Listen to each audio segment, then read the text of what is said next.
Kumamia. I wouldn't say me dear mini be yo. But I would dear money be by Mezua. Oh, didn't have to pray, Mezua Jimmy or be dear mini or be alone, Bekumame. Only one now, living on the wrong way.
Baba wa mi di mi ni bi yo.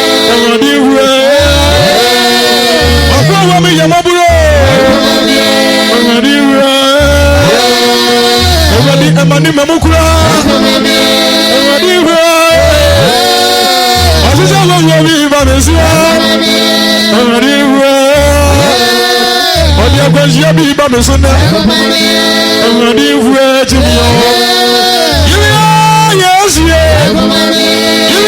ya dia yisati da Odu vuo ni mabro fu Awurade vuo Timani na na vuo ne yo Awurade vuo